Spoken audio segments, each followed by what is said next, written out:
हे शौनकादिक ऋषियों, सुनिए महाराज परीक्षित कैसे राजा।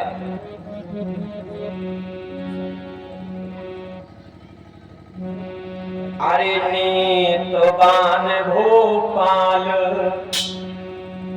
सुनाऊं हाल, प्रजा रहे राजी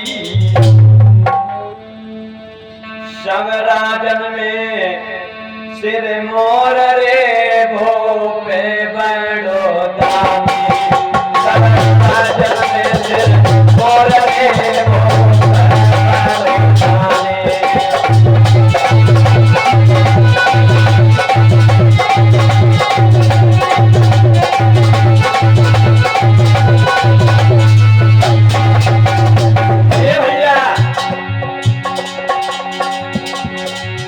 अरे प्रजापुत्र समान तीर्थ है दान तुझ न को भारी,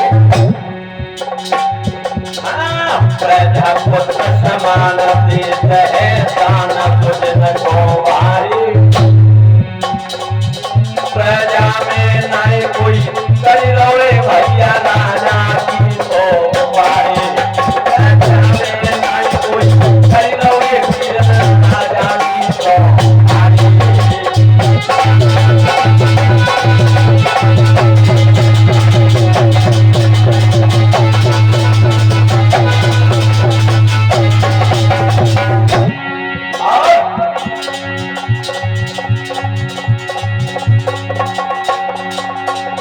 एक दिन महाराज घोड़े पर सवार होकर के आखेट करने के लिए जंगल में निकले। राजा ने क्या किया, अरे घोड़ा सजायो आलन सरित पकालन भैया, अरे घोड़ा सजायो आलन करित पकालन देर लगाई, और कदमनी के बीच में भैया भूख पहुंचियो जाए।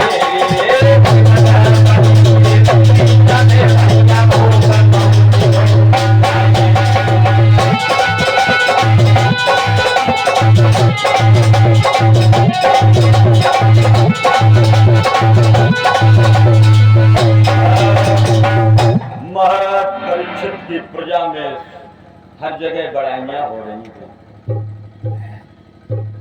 यश की रथ की ध्वजा स्वर्ग में फहरा रही है। एक दिन परीक्षित महाराज आखेट करने के लिए निकले, मतलब शिकार करने के लिए। जंगल में जैसे ही महाराज परीक्षित जी पहुंचे, एक हिरण को देखा, उसके पीछे अपने घोड़े को दौड़ा दिया। आगे आगे हिरण है, पीछे से महाराज परीक्षित जी हैं। श्री सूत जी बोले, हे शौनकादिक ऋषियों,